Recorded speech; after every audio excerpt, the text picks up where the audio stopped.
Hi everyone. फक्त 3 दिवस राहिलेले आहे तुमच्या एक्झामसाठी. तर मला असं वाटते की महत्त्वाचे जे काही टॉपिक्स आहेत ते मी एकदा रिवाईज करायला पाहिजे. आणि त्यासाठी मी काल पण जे सायकॉलॉजीचे व्हिडिओ आहेत ते अपलोड केलेले आहेत. तुम्ही जास्त वेळ नसेल तरी थोडा जी स्पीड आहे ऐकण्याची ते वाढवून लवकर ते व्हिडिओ बघू शकता. आणि तुम्ही नक्की बघा, कारण मग एक्झाम दिल्यावर असं वाटायला नको की आम्ही करायला पाहिजे होतं. त्यापेक्षा बेटर आहे की एकदा करून घेतलं. ठीक आहे, थोडा वेळ लागेल, पण 3 दिवसच आहे तुमच्याकडे. आणि सेकंड टेटचं प्रिपरेशन आपण मंडेपासून करू. तर चॅनलला नक्की सबस्क्राईब करा. व्हिडिओ आवडला तर लाईक, शेअर आणि सबस्क्राईब करा. आणि मोस्टली इंग्लिश मीडियमसाठीच मी हे व्हिडिओज बनवत आहे. आणि माझे जे टेटचे व्हिडिओज राहणार ते पण इंग्लिश मीडियमसाठीच राहणार, ज्यामध्ये आपण पूर्णपणे प्रिपरेशन करणार आहोत. कशाप्रकारे करू, मीन्स मोस्टली असं म्हणू शकतो की प्रिपरेशन असं राहील ज्यांनी ऑथेंटिक नोट्स असू द्या, किंवा असं म्हणू शकता की टोटली एक्झाम पॉईंट ऑफ व्ह्यूनी. आणि दुसरी गोष्ट म्हणजे की आपलं सिलेक्शन झालंच पाहिजे, या प्रकारे आपण टेटसाठी प्रिपरेशन करू. आणि मी ऑल दी बेस्ट आज पण पुन्हा तुम्हाला ऑल दी बेस्ट म्हणते की एक्झाम आहे तर नक्की अभ्यास करा. चला तर सुरू करूया. Methods of studying psychology of learning. Introspection, observational आणि एक्सपेरिमेंट. इंट्रोस्पेक्शन मेथडबद्दल विचारलं गेलं आहे नाही आतापर्यंत. ऑब्झर्वेशन मेथड आणि एक्सपेरिमेंटल मेथडकडे आपण एकदा बघू.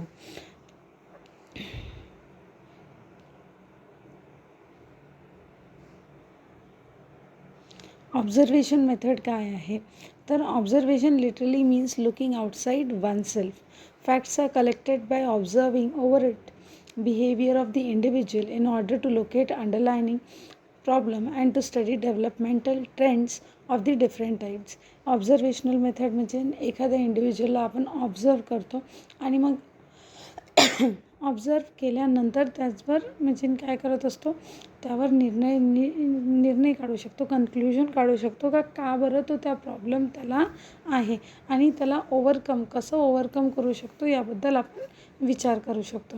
तर असं म्हणू शकतो की ऑब्झर्वेशन मेथड एक युजफुल मेथड आहे, ज्यामुळे आपल्याला स्टुडंट्सबद्दल किंवा इंडिव्हिज्युअलबद्दल माहिती मिळू शकते. आणि जास्तीत जास्त माहिती आपल्याला जे काही आहे, एखाद्या मुलाला प्रॉब्लेम असेल किंवा इंडिव्हिज्युअलला प्रॉब्लेम असेल तर आपण त्या ऑब्झर्वेशन मेथडमधून खूप काही आपल्याला माहिती पडू शकते.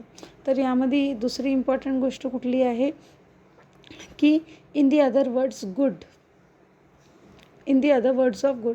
ऑब्झर्वेशन बघा, हे जे डिफाईन केलेलं आहे इम्पॉर्टंट आहे, कारण गुडबद्दल खूपदा प्रश्न आलेला आहे. एक minute.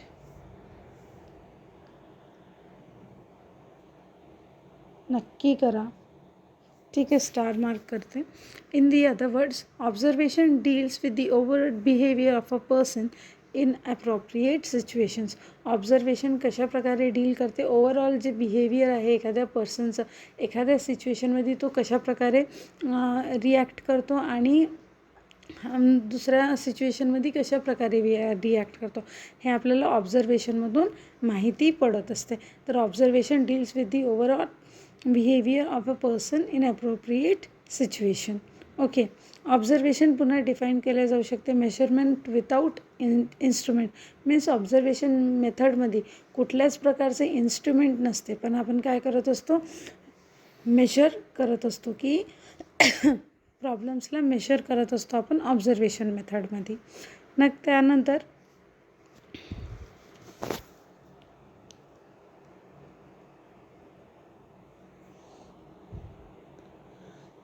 In the process of observation following 4 steps are generally required. Observation मेथडमध्ये कुठले स्टेप्स आहे तर हे विचारलं जाऊ शकते.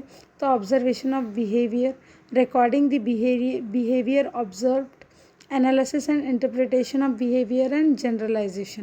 आता बघा, हे 4 स्टेप्स आहे ऑब्झर्वेशन मेथडमध्ये, की एखाद्या मुलाचं बिहेवियरला काय केलं जाते, ऑब्झर्व केले जाते. त्यानंतर त्याचे recording the behaviour observe means कुठल्या प्रकारे आपण काय करू शकतो, रेकॉर्डिंग ठेवू शकतो. किंवा कुठल्या प्रकारे एक रेकॉर्ड मेंटेन करू शकतो की तो प्रत्येक सिच्युएशनमध्ये कुठल्या प्रकारे त्यांनी रिॲक्ट केलेलं आहे.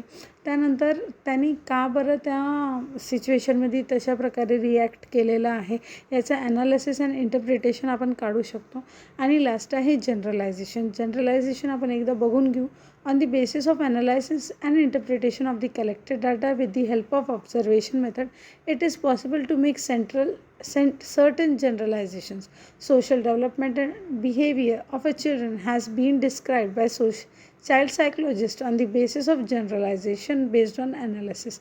आता बघा, जे काही ॲनालिसिस केलेलं आहे, इंटरप्रिटेशन केलेलं आहे, त्या डाटानुसार आपण काय करू शकतो, जनरली आपण माहिती करू शकतो की या इंडिव्हिज्युअलनी या प्रकारे का बरं तो वागलेला आहे.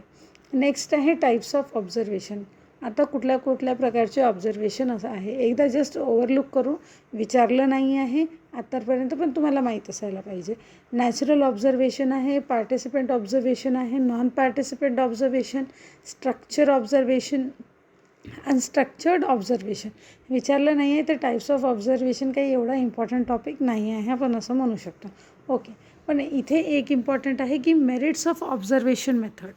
मेरिट्स काय ऑब्झर्वेशन मेथडचे, तर being a record of an actual child of behavior of a child, it is more reliable and objective than introspection. आता बघा,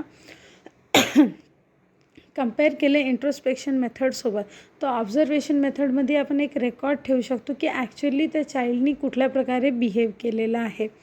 त्यानंतर it is an excellent source of information about what actually happens in the classroom. आणि हे एक excellent source आहे, observation method एक excellent source आहे जेणेकरून आपल्याला क्लासरूममध्ये काय झालेलं आहे, कुठल्या प्रकारे तो इंडिव्हिज्युअल वागलेला आहे त्याचं रेकॉर्ड मेंटेन करू शकतो किंवा आपल्याकडे त्याची इन्फॉर्मेशन असते. It is the study of an individual in a natural situation and is therefore more useful than the restricted study in the test situation. बघा, थर्ड पॉईंट खूप इम्पॉर्टंट आहे. तर ते काय आहे, ऑब्झर्वेशन मेथडमध्ये कुठल्याच प्रत्येक गोष्ट नॅचरली घडत असते ना, आपण त्याला ऑब्झर्व करू शकतो. तर फॉर एक्झाम्पल असं म्हणू शकतो की कुठली तरी घटना होत आहे आणि आपण त्याला काय करतो, ऑब्झर्व करत आहोत. तर त्यावेळी नॅचरली होत असते ती घटना, जे काही आहे ते इंटेन्शनली केलेली नसते. फॉर एक्झाम्पल आपण कुठल्या व्यक्तीला घेतला ना, आपण त्याला ऑब्झर्व करत आहोत, त्याला माहीत असते तर तो बरोबर त्याच प्रकारे वागणार. ठीक आहे, नॅचरली जे काही आहे त्या प्रकारे तो वागणार नाही. तर ऑब्झर्वेशन मेथडमुळे आपल्याला खूप चांगली गोष्ट आहे की नॅचरल सिच्युएशन आपल्याला माहिती पडत असते. The method can be used with children of all ages. आणि ही मेथड प्रत्येक क्लासच्या चिल्ड्रनसाठी यूज करू शकतो आपण. Younger the child the easiest is to be observe him. This method has been found very useful with the shy children. आता बघा की ही जी method आहे ही सर्वांसाठीच यूज केल्या जाऊ शकते आणि लहान मुलांमध्ये तर ही मेथड आहे, त्यामुळे ही खूप कामी पडत असते ऑब्झर्वेशन मेथड. आणि जे मुलं शाय असतात, ठीक आहे, थोडे लाजरे असतात, त्यांच्यासाठी ही खूप युजफुल आहे. It can be used in every situation, physical activities, classroom situations and workshop. आणि ही जे ऑब्झर्वेशन मेथड आहे ते प्रत्येक जागी आपण यूज करू शकतो. It is adaptable to both the individual and the groups. आणि इंडिव्हिज्युअलसाठी पण ऑब्झर्वेशन मेथड यूज केले जाऊ शकते आणि ग्रुपसाठी पण ऑब्झर्वेशन मेथड यूज केलं जाऊ शकते. ठीक आहे, नेक्स्ट आहे लिमिटेशन्स पण विचारले, तर लिमिटेशन्सबद्दल विचारलं नाही आहे म्हणून ते करणार नाही आहे आणि विचारलं पण जाणार नाही. Essential guidance for making good observation, no need of it. Next आहे experimental method. Okay, in 1879 William Wundt established first psychological laboratory at Leipzig in Germany. पहिली लॅबॉरेटरी होती सायकोलॉजिकल लॅबॉरेटरी कुठे होती, लेप्झिग जर्मनीमध्ये. ओके, आणि ते कोणी इस्टॅब्लिश केली होती, विलियम वुंट यांनी इस्टॅब्लिश केली होती. हे लक्षात ठेवा, विचारलं जाऊ शकते. आजकाल हा प्रश्न खूपदा येतो आणि खूप टीचिंग एक्झाम्समध्ये विचारला गेला आहे की फर्स्ट सायकोलॉजिकल लॅबॉरेटरी कुठे होती, लेप्झिग जर्मनीमध्ये, आणि कुणी इस्टॅब्लिश केली होती, विलियम वुंट यांनी इस्टॅब्लिश केली होती. त्यानंतर J.W. Best describes experimental research is description and analysis of what will be and what will occur under carefully controlled conditions. Experimental काय आहे, एक रिसर्च आहे. एक्सपेरिमेंटल रिसर्च काय आहे, ते एक डिस्क्रिप्शन आणि ॲनालिसिस आहे की काय होऊ शकते आणि कशाप्रकारे होऊ शकते. हे ते काय आहे, एक्सपेरिमेंटल रिसर्च आहे असं कोणी म्हटलेलं आहे, J.W. बेस्ट यांनी म्हटलेलं आहे. ह्या कंट्रोल सिच्युएशनमध्ये आपण कुठल्या प्रकारे आणि कशा प्रकारे डिस्क्रिप्शन आणि ॲनालिसिस करू शकतो किंवा एक्सपेरिमेंटल रिसर्च करू शकतो, याला J.W. बेस्ट यांनी अशा प्रकारे डिफाईन केलेलं आहे. त्यानंतर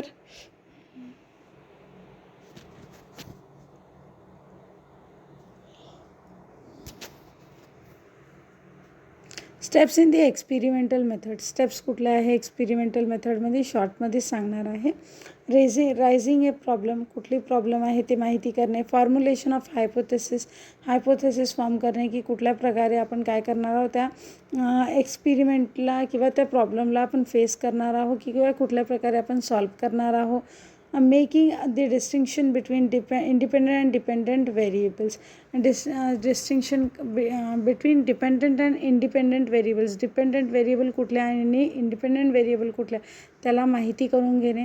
कंट्रोलिंग सिच्युएशन व्हेरिएबल्स, सिच्युएशनला त्याप्रकारे कंट्रोल करणे. सिच्युएशनला बरोबरपणे कंट्रोल करणे. Analysis of the results, analysis करणे रिझल्ट्स आणि व्हेरिफिकेशन ऑफ हायपोथेसिस आणि हायपोथेसिसचं व्हेरिफिकेशन करणे. नेक्स्ट आहे मेरिट्स. बघू आपण डायरेक्टली. एक्सपेरिमेंटल मेथड्सचे मेरिट्स काय. मोस्ट सिस्टमॅटिक मेथड आहे and getting reliable data. Systematic method आहे आणि आपल्याला रिलायबल डाटा मिळत असते. Accurate observations due to control conditions. Control कंडिशन्समुळे आपल्याला जे डाटा मिळत असते ते ॲक्युरेट असते. It allows us to establish success effect relationship between different phenomena. Establish cause effect relationship म्हणजे कुठली गोष्ट का बरं घडत आहे, प्रॉब्लेम आणि त्याचं सोल्युशन आणि किंवा प्रॉब्लेम आणि ते का बरं राईज झाला आहे तो प्रॉब्लेम ते माहिती पडणे. The result obtained are valid and reliable. आणि जे रिझल्ट असते ते रिझल्ट आपल्याला एक्सपेरिमेंटल मेथडमध्ये मिळत असते ते रिलायबल असते आणि व्हॅलिडसुद्धा असते. त्यानंतर मेथड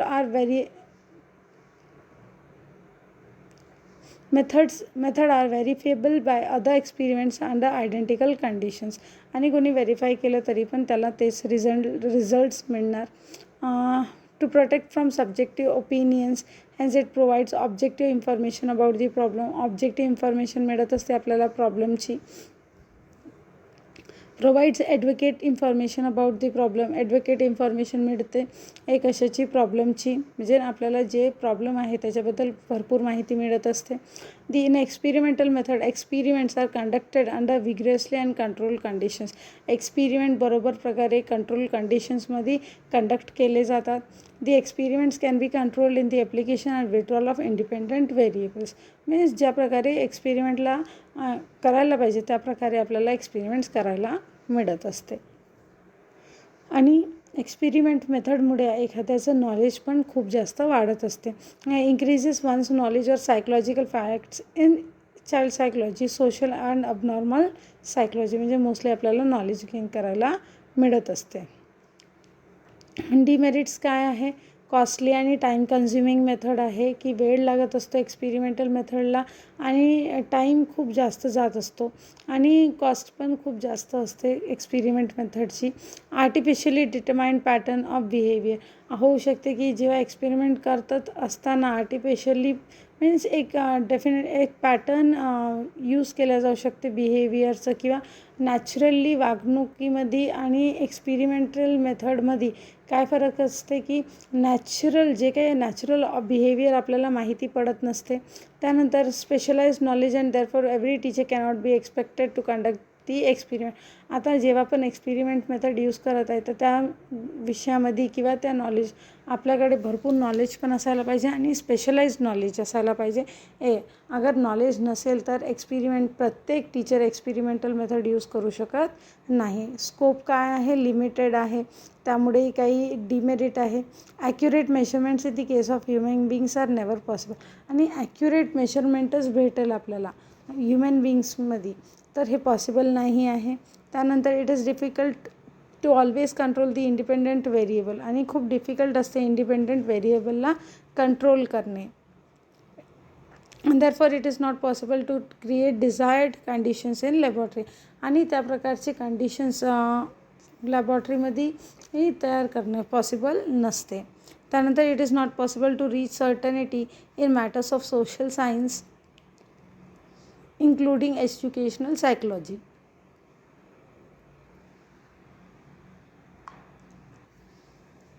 त्यानंतर बघा की जे it is not possible to reach certainty म्हणजे जे पॉसिबल आपल्याला रिझल्ट्स पाहिजे असते ते आपल्याला मिळत नसते. कशामध्ये? एक्सपेरिमेंटल मेथडमध्ये. आता हे इम्पॉर्टंट आहे, एकदा जस्ट आपण बघून घेऊ. Introspection is a method of self observation. Introspection method काय? एक सेल्फ ऑब्झर्वेशन मेथड आहे. इंट्रोस्पेक्शन 2 वर्ड्स लॅटिन वर्ड्सने बनलेला आहे. एक आहे इंट्रो आणि दुसरा आहे स्पेक्शन. त्यानंतर observation has been defined as measurement without instrument. ऑब्झर्वेशनला मेजरमेंट्स विदाउट इन्स्ट्रुमेंट्स असं म्हटलेलं आहे. मग फिल इन द ब्लँक्स बघून घ्या की William Wundt establish first psychological laboratory at Leipzig, Germany. त्यानंतर सायकोलॉजिकल एक्सपेरिमेंट्स रिक्वायर्ड 2 पीपल. जे सायकोलॉजिकल एक्सपेरिमेंट्स आहेत त्याच्यासाठी 2 लोक लागतात. एक आहे एक्सपेरिमेंटर आणि दुसरा आहे ऑब्झर्वर. दी की फॅक्टर ऑफ एक्सपेरिमेंटल मेथड. जे की फॅक्टर आहे एक्सपेरिमेंटल मेथडचं ते काय आहे? Controlling of variables. आपण व्हेरिएबलला कंट्रोल करू शकत असतो. Experimental method has three following variable. 3 following variable आहे एक्सपेरिमेंटल मेथडला. एक आहे इंडिपेंडंट, सेकंड आहे डिपेंडंट आणि थर्ड आहे कंट्रोल्ड. अशा प्रकारचे 3 व्हेरिएबल्स आहे.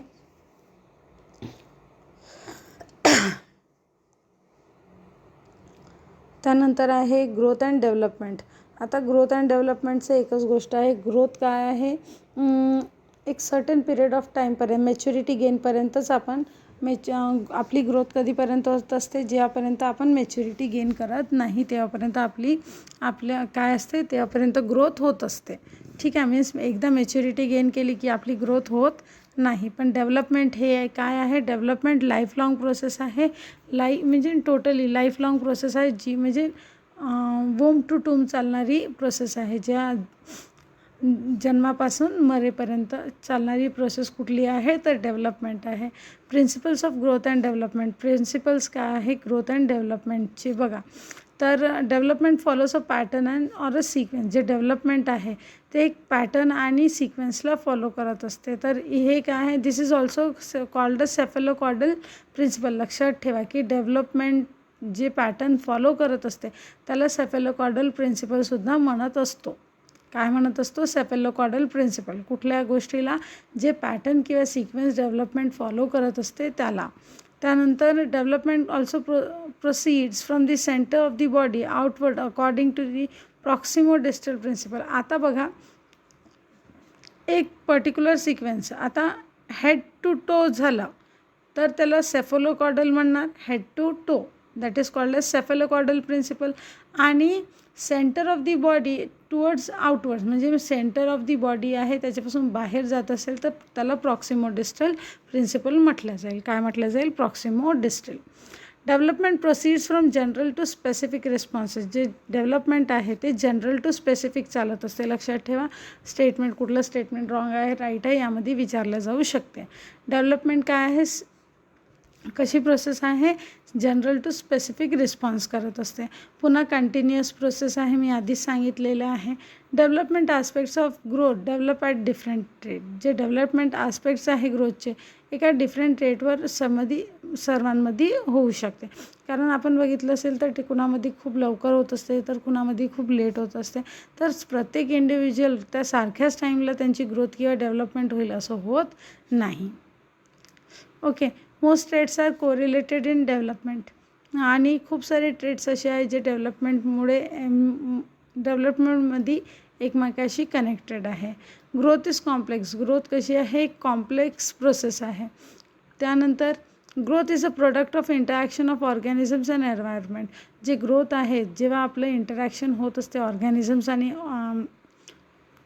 एन्व्हायरमेंटचं, त्याला आपण काय म्हणू शकतो? एक प्रोडक्ट आहे. Growth is the product of. Growth काय आहे? प्रोडक्ट आहे कशाचं? इंटरॅक्शन ऑफ ऑर्गॅनिझम्स आणि एन्व्हायरमेंटचं. There are wide individual differences in growth. खूप डिफरन्सेस आहे ग्रोथमध्ये. बघा, individual differences in growth can be are caused by differences in heredity and environment. आता बघा, दोन व्यक्तीमध्ये खूप काही गोष्टी काय असते? चेंज असतात. तर त्याचं कारण काय आहे? तर बघा की डिफरन्सेस कुठल्याही दोन इंडिव्हिज्युअल एकाच वेळी डेव्हलप किंवा एकाच वेळी त्यांची ग्रोथ होत नाही. कारण त्याचं एक कारण काय आहे की हेरिडिटी आणि एन्व्हायरमेंटमुळे प्रत्येक जणाची जे ग्रोथ आहे किंवा डेव्हलपमेंट आहे सारखीच होणार असं नाही आहे. Growth is both quantitative and qualitative. जे ग्रोथ आहे क्वांटिटेटिव्ह पण आहे आणि क्वालिटेटिव्ह पण आहे. Development is predictable. डेव्हलपमेंट काय आहे? प्रेडिक्टेबल आहे.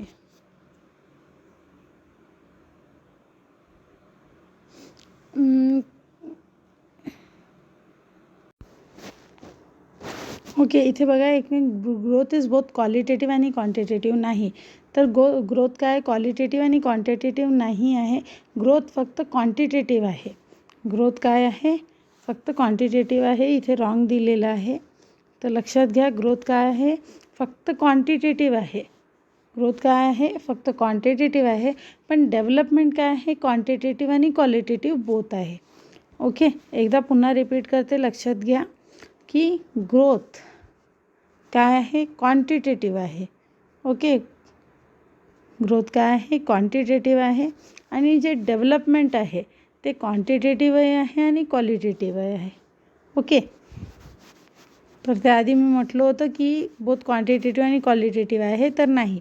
तर ग्रोथ फक्त क्वांटिटेटिव्ह आहे, क्वालिटेटिव्ह नाही आहे. Development is predictable. डेव्हलपमेंट काय आहे? प्रेडिक्टेबल आहे. तर आपण बघून घ्या.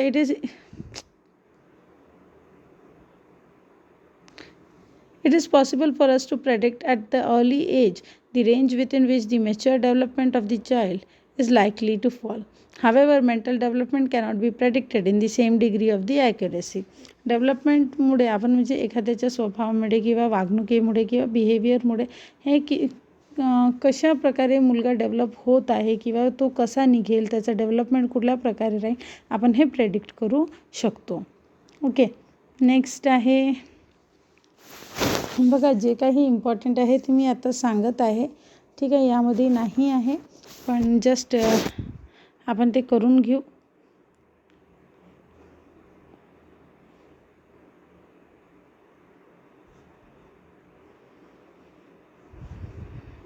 जे आलं आहे एक्झाममध्ये मी तेच करून घेणार आहे. असं फालतू खूप काही आहे तेच सांगणं तर नाही, मी तेवढं काही करून नाही घेणार आहे.